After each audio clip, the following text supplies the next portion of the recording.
Bonjour à toutes et tous, je vais vous présenter le département mesures physiques de l'IUT1 de Grenoble.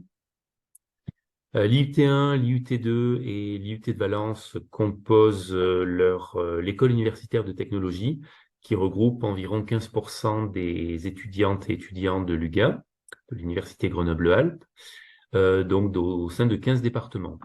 Pour ce qui est de l'IUT1, on a 8 départements d'enseignement, dont la liste s'affiche, qui sont répartis sur 3 sites. À Saint-Martin-d'Hères, sur le domaine universitaire, génie civil, génie mécanique, génie électrique, réseau et télécommunications. À Grenoble, sur le site du boulevard Gambetta, on a les départements chimie et métiers de la transition énergétique. Et les départements mesures physiques et MMI, qui ne seront plus l'année prochaine avec Claude Bernard comme sur la photo, mais sur un nouveau site, un nouveau bâtiment refait à neuf sur le polygone, sur la presqu'île scientifique, donc de l'autre côté de la gare. Par rapport au centre-ville. Et donc, bâtiment qui va accueillir nos étudiantes et étudiants de mesures physiques et ceux de MMI à partir de la rentrée 2024. Le bachelor universitaire de technologie mesures physiques. Donc, c'est une formation qui a pour objectif de former des cadres intermédiaires, techniciens et au-delà éventuellement, en 3 années. Et pour ce qui est de mesures physiques, donc l'idée, c'est d'être capable à la fin de la formation de concevoir, de mettre en œuvre et ensuite de traiter les mesures recueillies par une chaîne de mesures, donc pour mesurer tous les phénomènes, on va dire, qui relèvent de la physique et de la chimie, donc qui peuvent intervenir dans une grande variété de domaines. Donc c'est un peu la particularité du BUT mesures physiques, c'est d'avoir une grande polyvalence à la fois en termes de niveau d'études, puisqu'on peut avoir donc, des techniciens formés en 3 ans chez nous, mais une bonne partie des diplômés vont choisir de faire des poursuites d'études pour aller jusqu'à un bac+5, ingénieur ou master, voire au-delà. Et aussi, donc une spécificité aussi de mesures physiques, c'est de permettre d'intervenir, de travailler dans de nombreux secteurs d'activité, puisque la gamme de débouchés est assez vaste. On en reparlera un petit peu ensuite. Donc, un vrai métier en 3 années, c'est possible avec un BUT, avec 2 années de tronc commun et puis une 3e année de spécialisation, soit en renforçant le côté instrumentation, donc chaîne de mesure instrumentation, soit le côté plutôt matériaux. Au-delà de l'IUT, donc il est possible de faire des poursuites d'études en licence ou en master à l'université ou dans des écoles d'ingénieurs. La formation à l'IUT est décomposée en 6 semestres, donc 3 années et 6 semestres. Chaque semestre propose des enseignements sous forme de cours, travaux dirigés, travaux pratiques.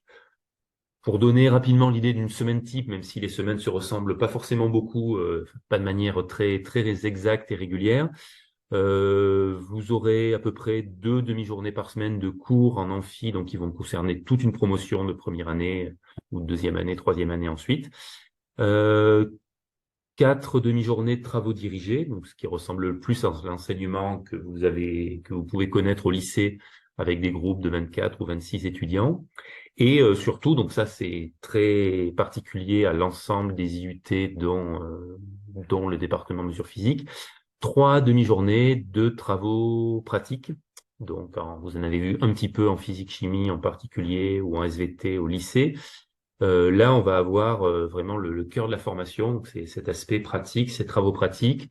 Très schématiquement, chaque semaine, vous aurez une séance de 4 heures de travaux pratiques sur les aspects plutôt chimie, matériaux, une séance sur tout ce qui est électricité, électronique, instrumentation. Donc au fil des semestres, les contenus changent et se spécialisent, mais on reste sur cet aspect électricité, électronique, instrumentation, informatique, d'instrumentation. Et une troisième demi-journée en moyenne qui va être consacrée au reste de la physique, la thermique, la thermodynamique, l'optique, la mécanique des fluides, et j'en passe. La 3e année, donc comme on l'a dit un petit peu avant, va vous proposer 2 parcours de spécialisation, mais encore une fois, les 2 premières années sont communes et tous les étudiantes et étudiants de mesures physiques font de l'instrumentation, ce qui relève de la spécialité technique instrumentale, et des matériaux et de la chimie, donc ce qui relève de la spécialité MCPC en 3e année. Un point fort et un point important de la formation en IUT, ce sont les stages donc, qui permettent une immersion dans la vie professionnelle dès la 2e année. Donc en mesure physique Grenoble, on organise ça avec un stage de 10 semaines en semestre 4, grosso modo de mi-janvier à fin mars, début avril, et un stage de 15 semaines donc pour les 3e années en semestre 6, qui commence au mois de mars et qui se termine avec la fin de la scolarité, l'obtention du diplôme en fin juin, début juillet. L'environnement sur le bassin grenoblois ou isérois permet de trouver des stages déjà sur place dans les entreprises. Donc quelques-unes sont listées ici: Constellium, Schneider, EDF, ST, Radial, Linred, Air Liquide, Soitec, l'ensemble du CEA, tous les laboratoires de recherche CNRS à l'université, donc permettent d'accueillir des stagiaires et puis évidemment ensuite derrière aussi des techniciens une fois diplômés. Sur cette liste n'apparaissent pas tout un lot de petites et moyennes entreprises qui sont peut-être moins connues, mais qui vont dans leur ensemble, elles aussi, recruter beaucoup de stagiaires et puis de techniciens derrière. Alors la partie stage, donc comme on l'a dit, ils peuvent avoir lieu dans une grande variété de laboratoires ou d'entreprises. Donc, on a une grosse moitié, presque pas tout à fait 2 tiers des stages qui ont lieu dans des entreprises, donc grandes entreprises, plus petites, moyennes entreprises. 1 tiers des stages à peu près dans les laboratoires universitaires, donc académiques, principalement sur le campus universitaire de Grenoble, et au CEA pour 18-20% des stages chaque année. Donc l'offre de stage est globalement stable en nombre d'une année sur l'autre. Les pourcentages qui sont là en quelques années, mais ils varient pas beaucoup au fil des ans. Les grandes entreprises que j'ai citées juste avant vont prendre très régulièrement chaque année plusieurs stagiaires. D'autres entreprises vont prendre peut-être moins ou un seul chaque année, mais là encore de manière régulière. Globalement, les stagiaires mesures physiques sont appréciés. Le nombre de stagiaires qui se voient proposer à la fin du stage une embauche est aussi assez important. Donc, on a plutôt un tissu local qui est assez important. Rien n'interdit cependant d'aller faire des stages ailleurs en France ou à l'étranger si le domaine de stage est quelque chose qui est moins représenté sur le bassin grenoblois ou isérois, ou simplement si l'étudiante ou étudiant stagiaire a envie de voir d'autres endroits en France ou à l'étranger. Mais au final, on a à peu près 90% des stages qui ont lieu en Rhône-Alpes, dont 70% en Isère. Il est aussi possible de faire dès la 2e année une formation en alternance. Donc au lieu d'avoir une formation tout le premier semestre, enfin tout le semestre 3, et une partie du semestre suivant à l'IUT, puis ensuite un stage. On est sur un rythme d'alternance dès le début de la 2e année, 2 semaines de cours à l'IUT, 2 semaines d'activité professionnelle à l'entreprise, donc avec un contrat d'alternance, ce qui permet d'acquérir une expérience professionnelle, d'avoir un salaire qui n'est pas négligeable aussi dès la 2e année si les étudiants le souhaitent, ou seulement en 3e année aussi, c'est possible.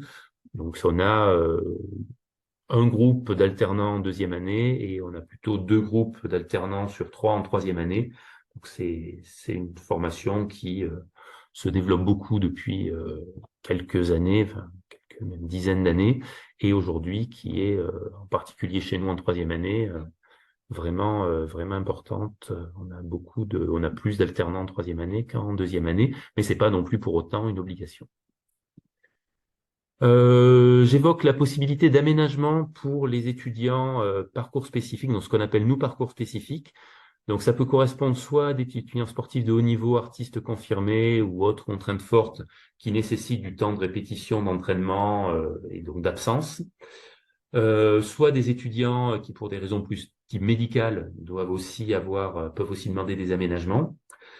Donc l'aide qui peut être apportée à ces étudiantes et étudiants peut prendre une grande variété de formes: prise de notes, secrétaire, des tuteurs, un tiers-temps lors des examens, ou d'autres types d'aménagements, et une possibilité, qui n'est pas une obligation, mais qui est une possibilité d'étaler le cursus sur 4 années, voire 5 années, pour avoir moins d'heures chaque semaine et chaque semestre. Donc, si vous êtes intéressé par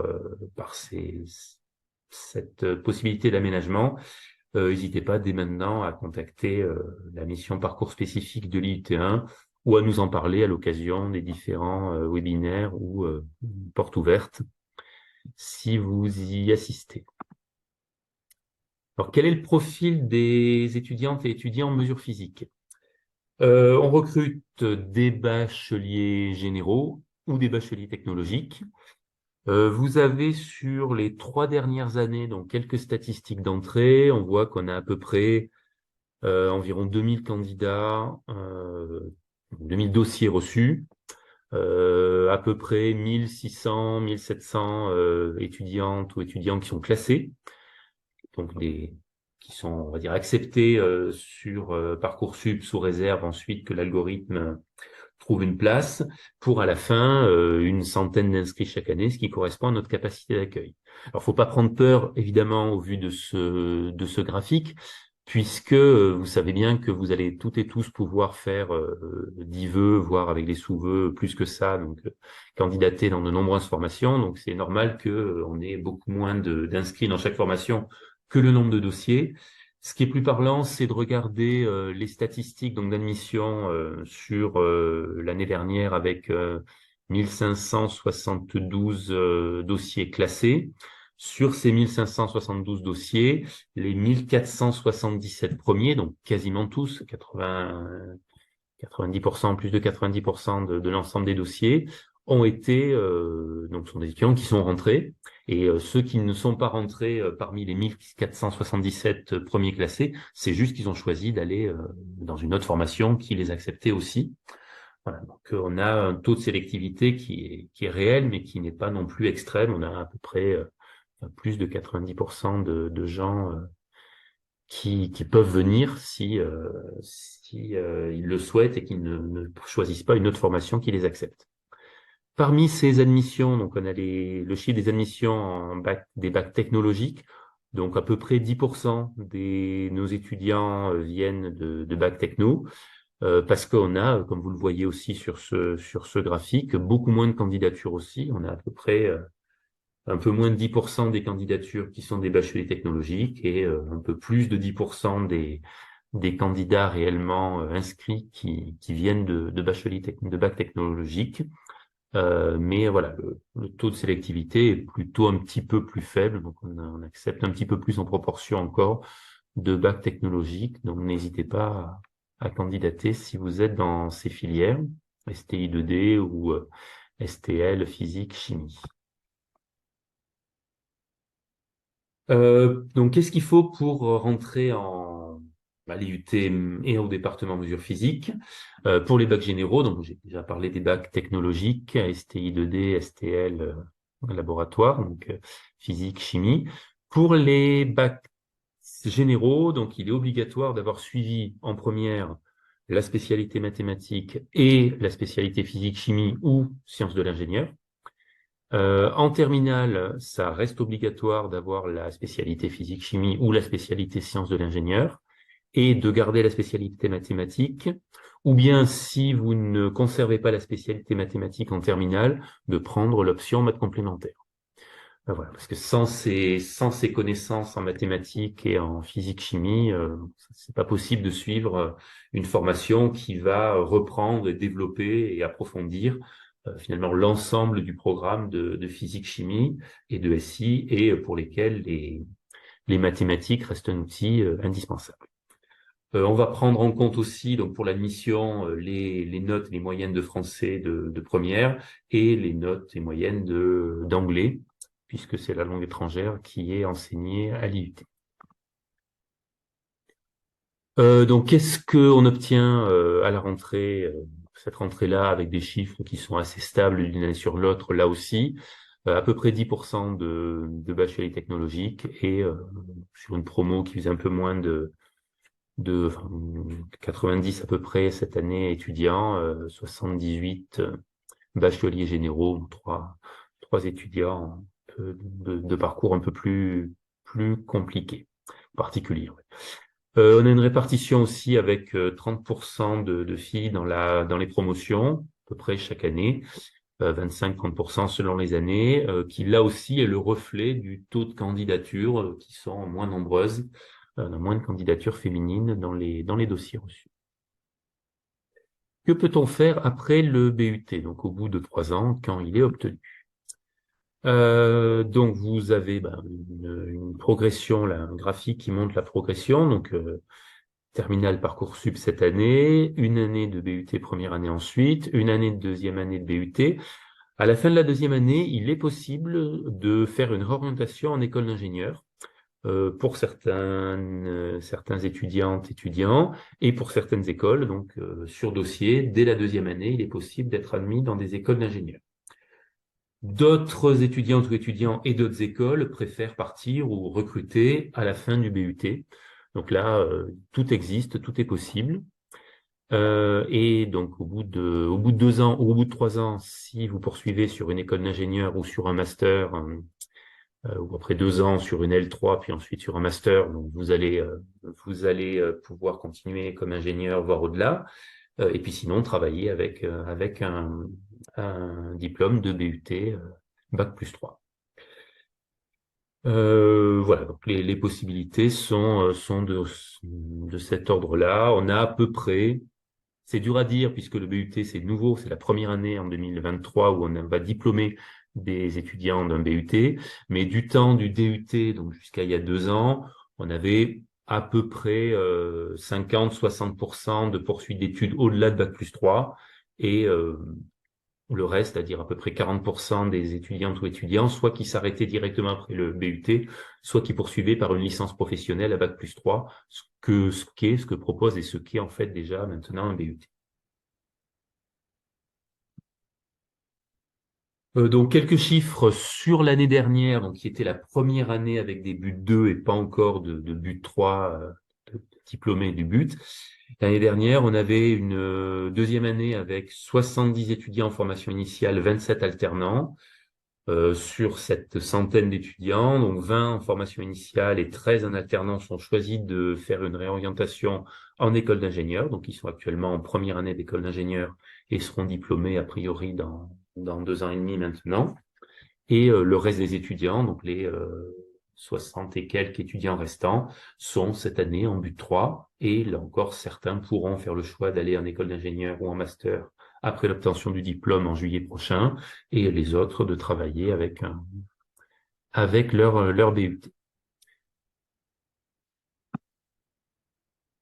Donc là, vous avez des chiffres plutôt anciens, enfin anciens, qui ont quelques années sur les promos, le cumul des promos 2015-2020, qui montre le devenir des étudiants, donc avec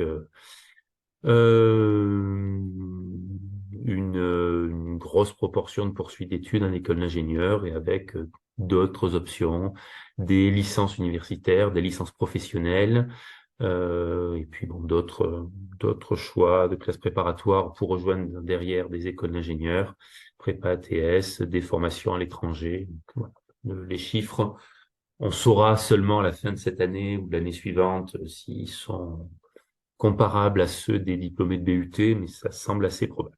Et une partie non négligeable des poursuites d'études, donc 42% sur ces 5 années-là, étaient faites de nouveau dans des écoles d'ingénieurs en alternance, que ce soit pour des étudiantes ou étudiants qui avaient fait leur DUT en alternance ou en formation initiale.